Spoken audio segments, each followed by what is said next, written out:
எங்கும் ஜெயம் எதிலும் ஜெயம் இனிமேல் நமக்கு இல்லை பயம். நான் உங்களுடைய மாலா சுப்பிரமணியம் பேசுகிறேன்ப்பா.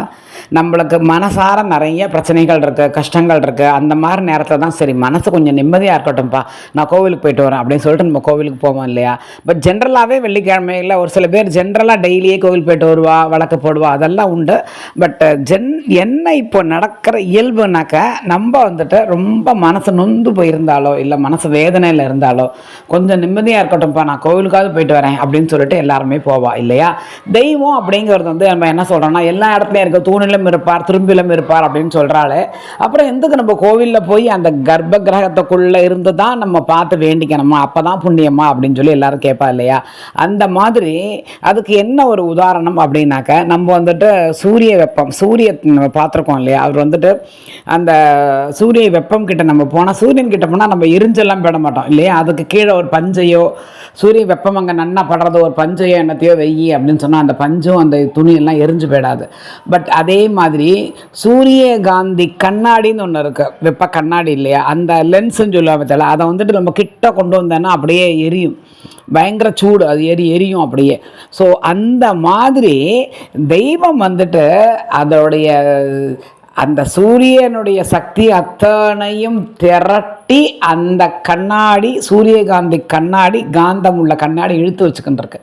ஸோ அதுக்கிட்ட நம்ம பஞ்சையோ இல்லை எனத்தையோ கொண்டு போய் வச்சா கொஞ்ச நாள் காமிச்சா அது எரிஞ்சு போயிடும். ஸோ அந்த சக்தியை ஃபுல்லாக திரட்டி அந்த கண்ணாடி அது வச்சுக்கின்னு. அதே மாதிரி அந்த தெய்வத்துடைய சக்தி எல்லாமே திரண்டு ஒரு இடத்துல அமர்ந்திருக்கின்றது. எல்லா இடத்துலையும் இருக்கிறது அப்படிங்கிறது வேற. அந்த இடத்துல போய் அது எரியறது பற்றியாலா, பட்டுன்னு பற்றிக்கிண்டு எரியறது பற்றியாலா, அந்த மாதிரி நம்மளுடைய பிரச்சனைகள் அத்தனைக்கும் ஓரளவுக்கு தீர்வு கிடைக்கக்கூடிய இடம் கோவில். ஸோ அதனால தான் நம்ம மனசார கோவிலுக்கு போய் அவனுடைய சன்னதியில் நின்றுண்டு நம்ம வேண்டின்றோம்னாக்க அந்த தெய்வம் நமக்கு நல்ல நினைவு, அந்த அலைகள்னு சொல்ல பற்றில வைப்ரேஷன், நல்ல அலைகள் அந்த கோவிலில் எப்போவுமே இருக்கணும். கோவில் போய்ட்டு அந்த மனசு கொஞ்சம் பீஸ்ஃபுல்லாக இருக்கும்பா. அந்த மாதிரி நம்மளுடைய கெட்ட வைப்ரேஷன்ஸ் எல்லாமே போய் நல்ல வைப்ரேஷன், அதான் நெகட்டிவ் எனர்ஜி பாசிட்டிவ் எனர்ஜின்னு சொல்கிற பற்றிலா. ஸோ நல்ல வைப்ரேஷன் நமக்கு மனசுக்குள்ளேயும் உடம்புக்குள்ளேயும் வந்துடும். அப்போ வந்துட்டு நிம்மதி தானாக கிடைக்கும், ஒரு சக்தி, ஒரு மனசில் ஒரு தெம்பு எல்லாமே தன்னால் வரும். ஸோ அதனால் முடிஞ்ச வரைக்கும் நம்ம பக்கத்தில் இந்த மாதிரி நல்ல நாள் எத்தனையோ இருக்குது பற்றிலா. இப்போ இன்றைக்கி நான் பிரதோஷம்னு சொன்னேன், சிவதரிசனம் பண்ணுங்கன்னு சொன்னேன். ஸோ அந்த மாதிரி இந்த மாதிரி நல்ல நாட்கள் என்ன இருக்கோ அந்த மாதிரி நேரத்தில் எல்லாம் நீங்கள் கோவிலில் போய் நன்னா வேண்டின்றேன்னாக்கா கண்டிப்பான முறையில் எல்லாருக்கும் நமக்கு, நம்ம பரம்பரைக்கு, நம்ம அக்கம் பக்கத்தில் இருக்கிறவங்களுக்கு, சொந்தக்காரர்களுக்கு, யாராக இருந்தாலும் கோவிலுக்கு போய் வேண்டினா அந்த சக்தியே தனி. ஆற்றுல இருந்து பூஜை பண்ணிக்கலாம், அதெல்லாம் நான் இல்லைன்னு சொல்லலை. பட் கோவிலுக்கு போய் வேண்டினாலும் கொஞ்சம் நல்லது தான்.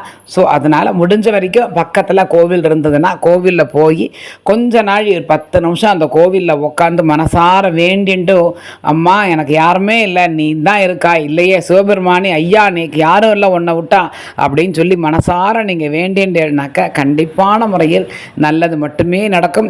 பாசிட்டிவ் எனர்ஜி ஃபுல்லாக கிடைக்கும்.